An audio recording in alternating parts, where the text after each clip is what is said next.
ahora vamos a ver la anemia plástica. Primero vamos a ver cuadro clínico, luego etiologías, diagnóstico diferencial, diagnóstico y tratamiento. Entonces, anemia plástica, tenemos una disminución de las 3 líneas celulares. Tenemos disminución de eritrocitos, vamos a tener disminución de leucocitos. Entonces, por ejemplo, disminución de linfocitos, disminución de neutrófilos. Vamos a tener disminución de plaquetas.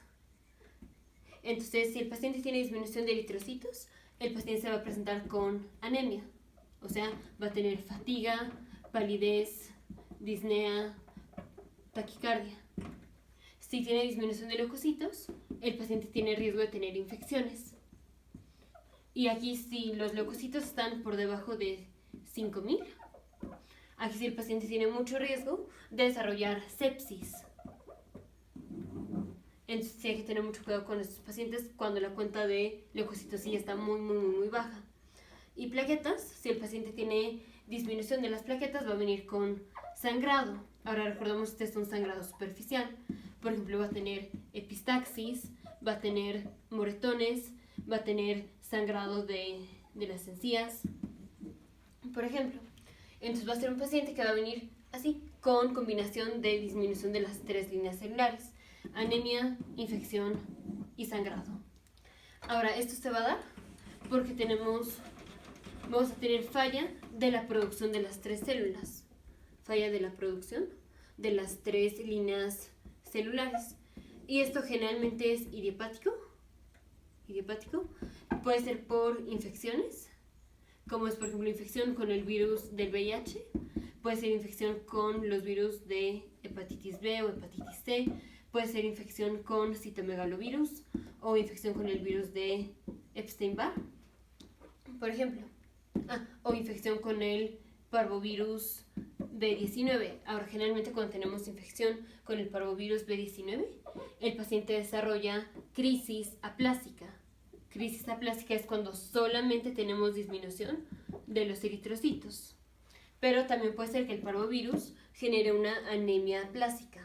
Anemia plástica es disminución de las 3 líneas celulares. Entonces, puede ser por infecciones, puede ser por medicamentos como puede ser cloranfenicol, que es el más clásico. Cloranfenicol. Ahora, cuando es por cloranfenicol, tenemos una que es dependiente de la dosis de cloranfenicol que damos y otra que es independiente de la dosis de cloranfenicol.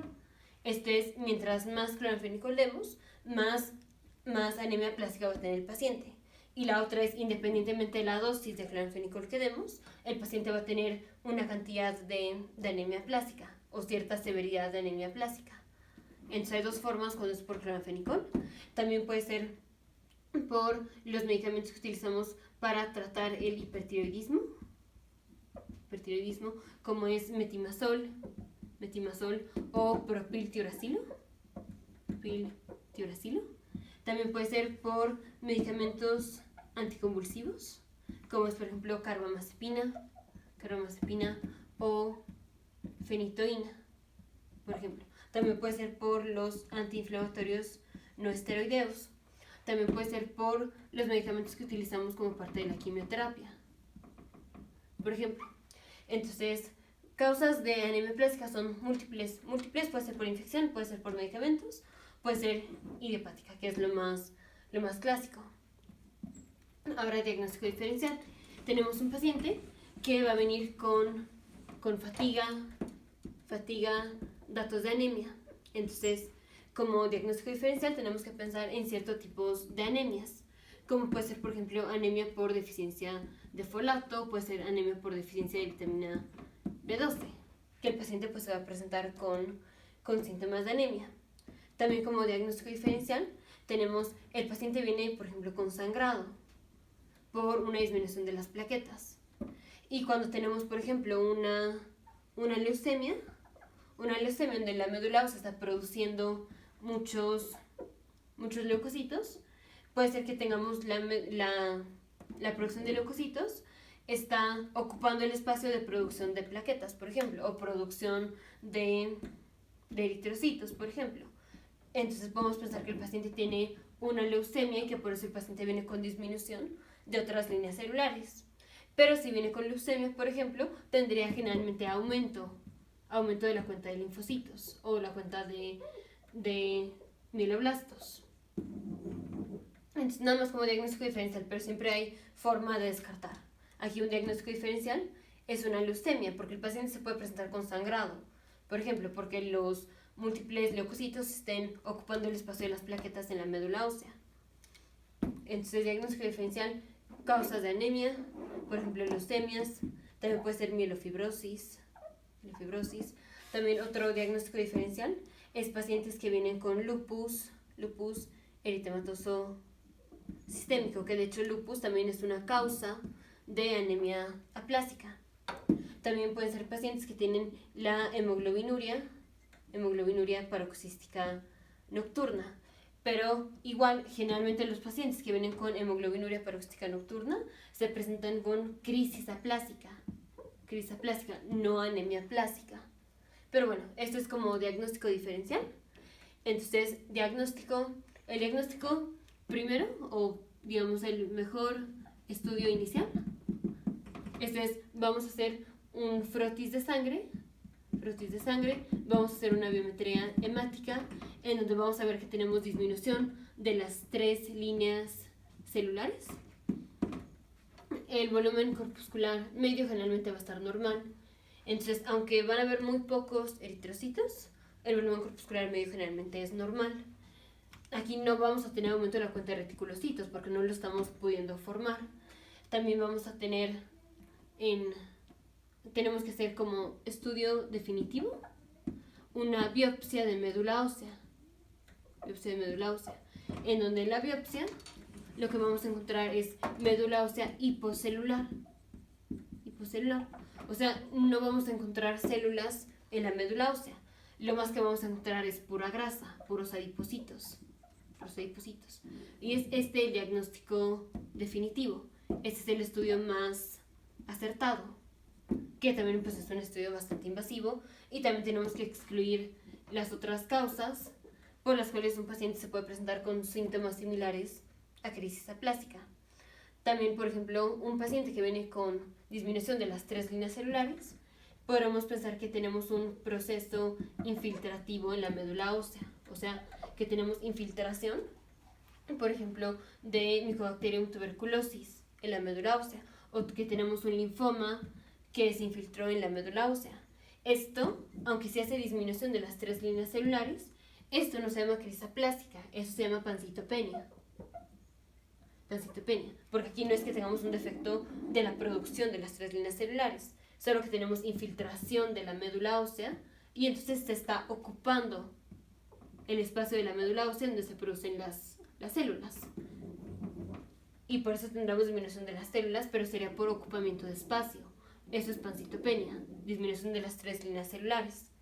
Anemia aplásica es si vamos a tener pancitopenia, si tenemos disminución de las 3 líneas celulares, pero es porque no se pueden producir, pero es por un defecto de la médula ósea, ya sea desencadenado por una infección o desencadenado por medicamentos o idiopático, por ejemplo.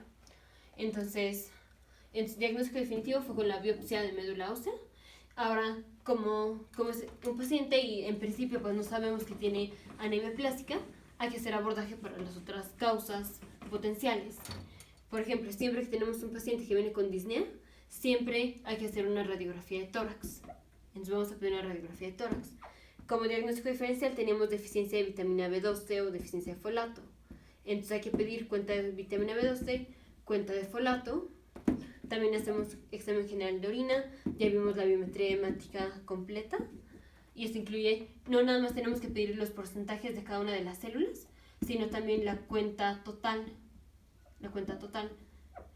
O digamos la cuenta absoluta, porque puede ser que el porcentaje de células, qué tantos son eritrocitos, qué tantos son linfocitos, qué tantos son neutrófilos, puede ser que eso esté más o menos normal.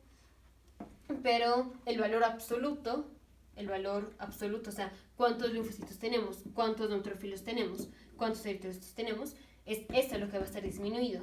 El porcentaje puede ser que esté normal, porque el porcentaje es qué porcentaje de los leucocitos son neutrófilos, por ejemplo, y puede ser que esta relación esté normal, pero en total la cantidad de neutrófilos que tendremos estaría disminuida.